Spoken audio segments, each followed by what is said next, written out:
Well, hello again guys, welcome to the channel. Thank you for joining me again. You may recognise the background image there. Yes, just a few weeks ago. And it was much warmer and a spectacularly lovely day. I'm here at this magnificent house on the Wentworth Estate, just north of Rotherham, the fantastic Wentworth Woodhouse. As I'd mentioned in the previous video, you may remember, the colours weren't quite where I wanted them at that time, but we've now, almost a month later, I've seen a real sort of change in the colours of the landscape, where we're going more into the autumn feel with nice browns and things like that. So it's going to make for a great painting, I think, today. Back at the desk and in the old studio cum stroke bedroom. So, as you can see, I've just quickly drafted in, if you like, the building, the Wentworth Woodhouse there. It is a massive stately home, and there's lots going on.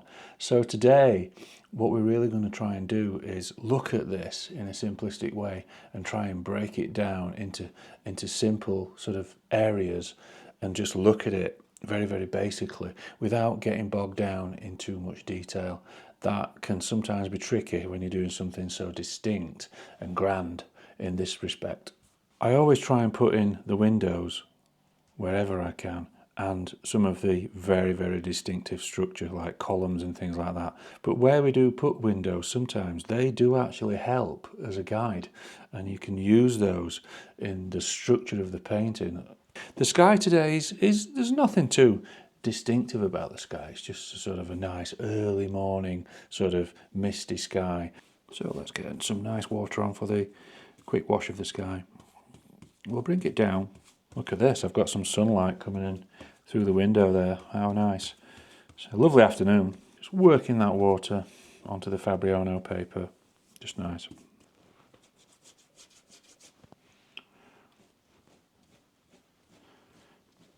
Just a little bit lighter around where the house is.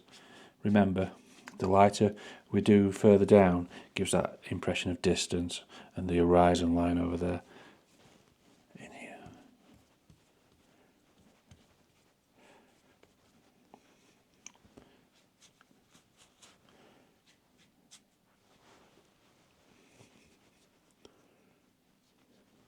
The neutral tint and the French ultramarine go together really well when it comes to deep, moody, broody skies. Works really well. And as you can see, I'm just working from that corner there, which seems to be where the cloud formation is at its most prominent. And we don't worry about keep putting elements of colour on. The paper can really handle it, no problem at all. Okay, I'm going to leave that there for now. I'm going to let that dry. I'm going to come back to that in a moment because I want to put another layer of cloud on there, and that's going to be more of a purpley, warmer colour, which will look really nice. So what we'll do now is we'll put the next wash on for the sort of a touch more of a cloud formation.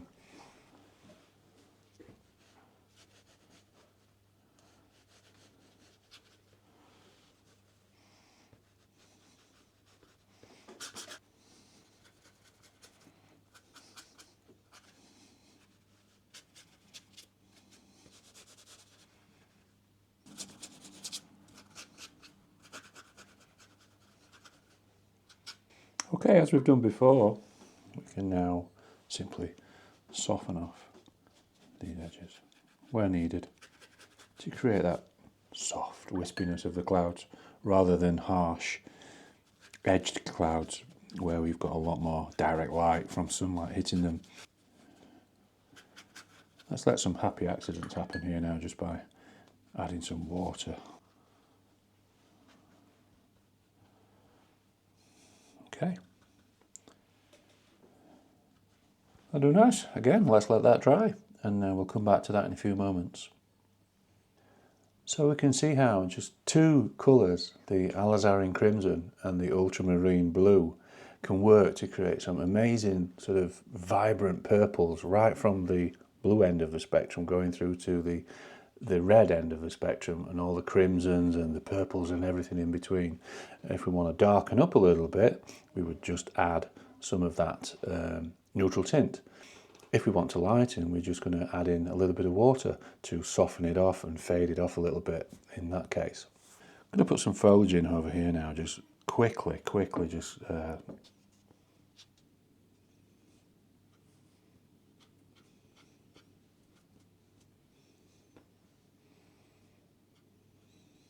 quickly just drop that in. Just an indication where we want that to go. That's it. Take it across there. Okay. Drop in. There we go. Nice brush strokes. Simple. And we can add that in. Just dot it in. Let's give it some depth. Some brighter hints now. Very subtly. What will happen is once this dries, it'll just dry into diffused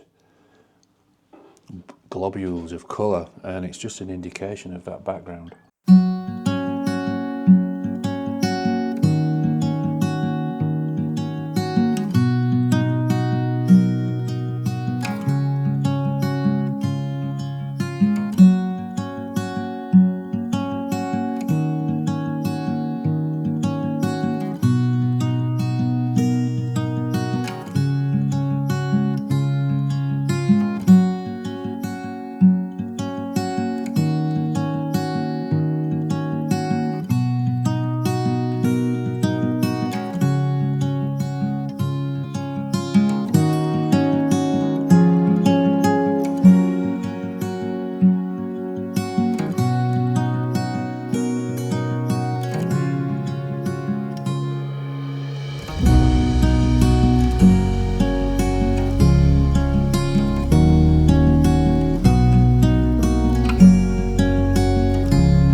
So we can see the shape now with just two passes, layers or washes if you like of that detail, and not too much detail, nice and loose, nice and free and fluid. Just put it in, following in where we put the line work and just dropping some colour in. That's now starting to come together and look more believable. I'm going to go in now with a darker layer, the final layer.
Okay, so we've got the house nicely in position and painted there, quite in a simplistic way, you know, block by block, layer by layer. Try to simplify it and not gone too much into detail. Although sometimes it's unavoidable, isn't it, that we have to put some in to get the impression of what we want. But that's okay. I'm happy with that. There's not too much and not too little for a really nice sort of watercolour field sketch. Over on this side is some branches of trees, and they're sort of more silhouetted and darker. So what I'm going to do, just to help as a guide, is just put in some of the principal branches now to use as that guide, and then I'm going to go in with my brush, and then we're going to put some leaves in as well.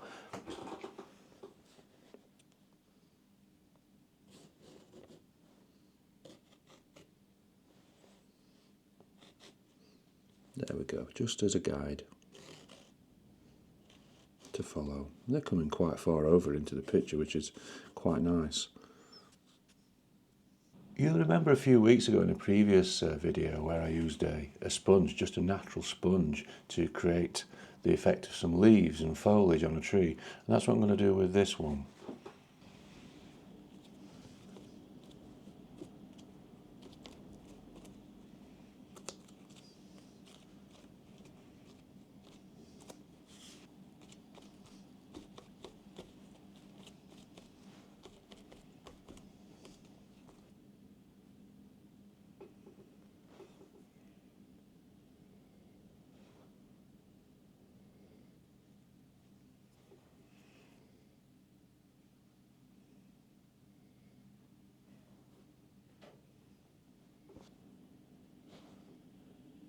Work with the brush edge. Have a line up here as well, don't we?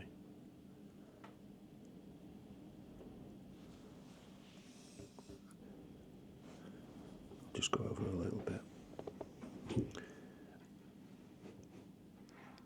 There's going to be lots and lots of twigs and things within this foliage. Hundreds and hundreds of probably little twigs and branches, smaller ones, that make up the overall effect of this tree. But you know, you've got to decide how much you want to put in. After all, it's just a field sketch, really, isn't it? There's a point in time when you're looking at your picture and you have to say to yourself, how much detail do I want to put in? Do I want to keep it simple in the way that we're doing now and what we've done so far, or do I really start wanting to go in and dabbing in lots and lots of bits of detail? And we said before, didn't we, sometimes where do we go from a watercolour painting to a illustration? That's your choice. I'm going to leave that like that. Sort of happy with that, just as gives that impression of just a few branches and just a bit of foliage going on there, and it's quite dark. I may go into that just a little bit more in a second, just to put another level of darkness in there, just to make it pop as a nice silhouette. There are lots of ways to depict foliage on trees with either the brush, different sizes of brushes, different brush techniques. And there's also the sponge as well, and I'm sure might be other techniques as well that don't relate to a brush or a sponge. Leave a comment if you like, let me know.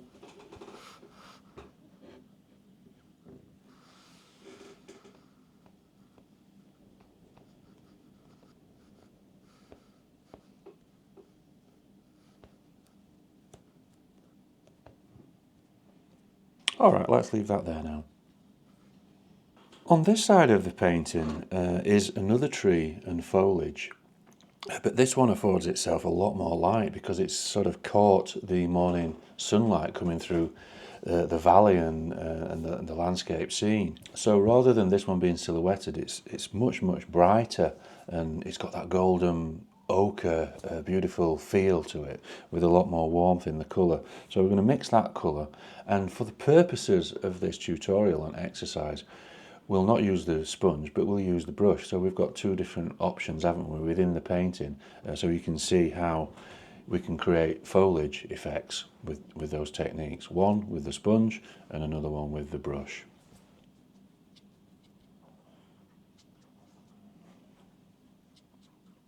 Get this kind of effect.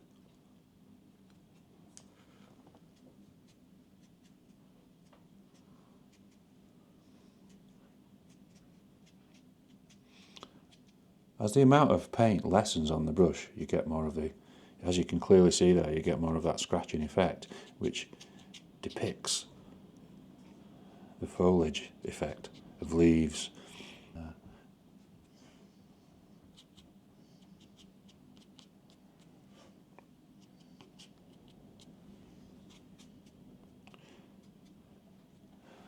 So there we go. As you can see, on the left we've done an effect of foliage with the brush, and on that side we did an effect of foliage with sponges and things, very, very quickly, just to get an effect in this field sketch.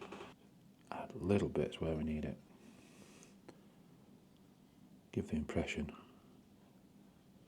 of foliage and the colour of foliage. Just going to get just a few little branches in.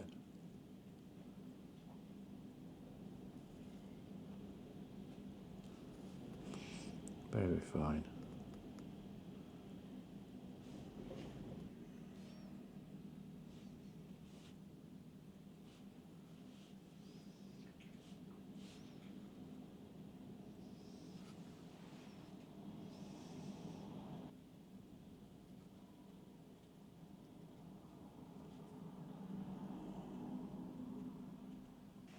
Okay, so as you can see there, again, just an impression of foliage in a tree, done very, very quickly, probably no more than 5 minutes or so, just to get that the marks of the brush down.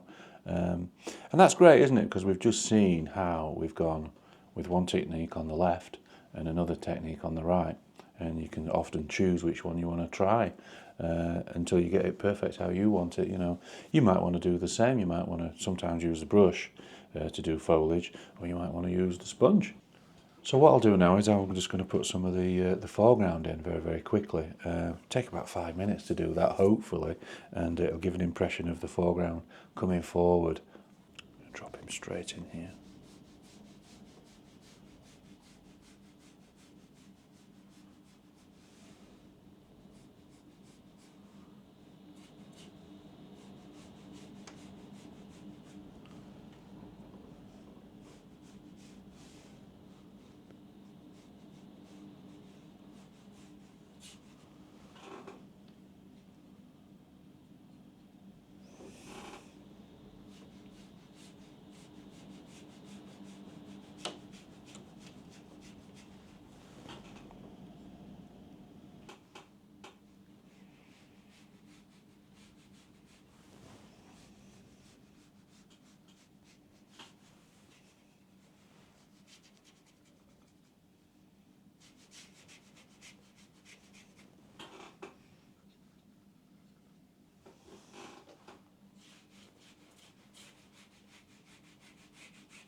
So what I'll do now is I've got a really nice base, sort of greeny, ochre yellow there, with predominantly cadmium, with just a little bit of that green and some remnants of the Alizarin crimson from earlier in this wash that we did here, which has just brought a little bit of warmth in and a little bit of autumnal feel to that green. I'm going to let that dry, and then I'm going to go over that just with some shadow effect, and then we'll be done.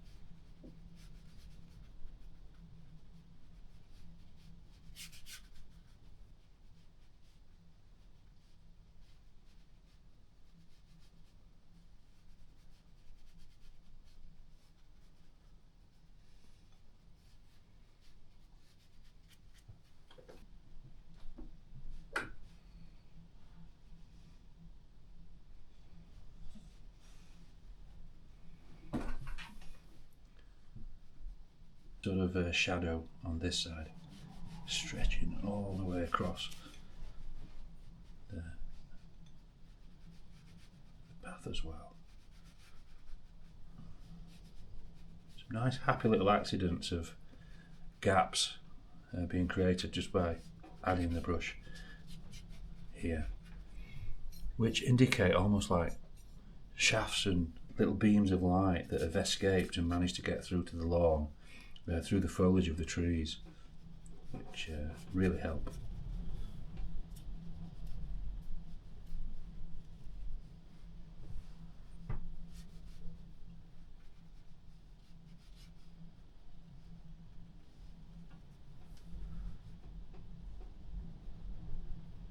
So in here and here.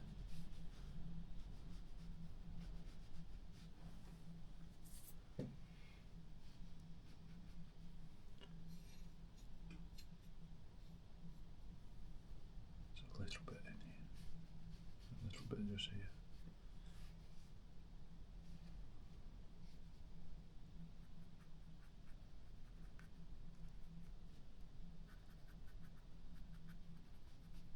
Soften off that distant shadow just a little bit so it's not as prominent, just over in that area there.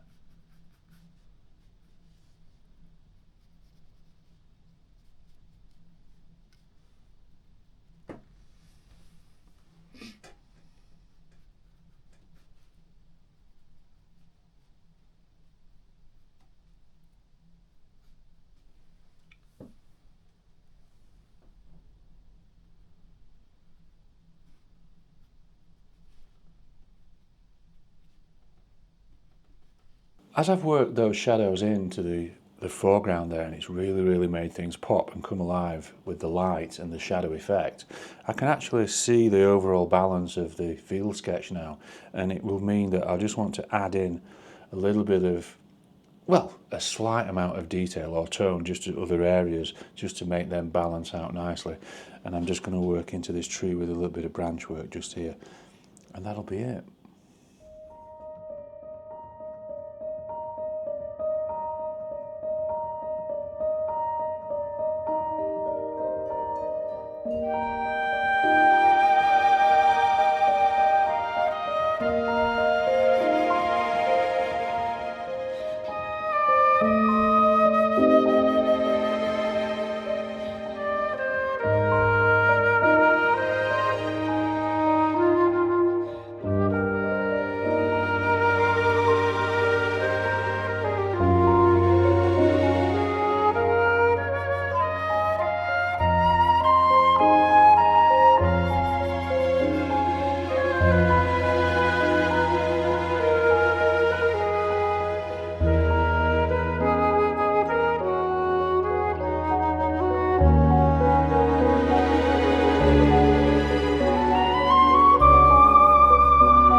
recap then, what did we do? Again, started with the sky, a couple of washes in there, a really deep dark colour there just to give that effect of that morning sort of dawn darkness. A little bit lighter down here. We quickly drafted in with 3 sort of passes of detail, didn't we? Just blocks of colour almost in there for the house. Not too detailed, just remember, let's treat it as a field sketch. We're not going to go overboard too much there. The right hand side here with the foliage was the dabbing of the sponge, wasn't it? And then we added in we put in the branches and things like that. On this side we used the brush, different technique for foliage creation, and added in the brushwork for some of the branches. The lawn, quickly, whoosh, whoosh, whoosh, whoosh, straight across there with the base green that we mixed from the cadmium yellow and a little bit of the ochreness of that red from remnants of previous washes, and some of the green. And then we've just added on very, very quickly using the French ultramarine blue, a little bit of the green and some of the neutral tint for that darkness effect, didn't we? Of that massive shadow effect that's coming over. Well guys, that's it for today. I hope you enjoyed that one. A nice field sketch of the grand house of Wentworth Woodhouse down on the Wentworth Estate, not too far from me. Ruby says hello, by the way. Say hello, Ruby. Hey? Once again guys, thank you for all your support and all the comments that you're sending me on this channel. And it's early days as well, isn't it? And I'm having a great time painting again. Really enjoying it, and I hope you are too. Keep your comments coming. I love reading everything and I respond to everybody, absolutely no problem whatsoever. Okay, until next time, I hope your creative journey's going the way you want it to and you're having a fab time doing it as well. See you now, bye bye.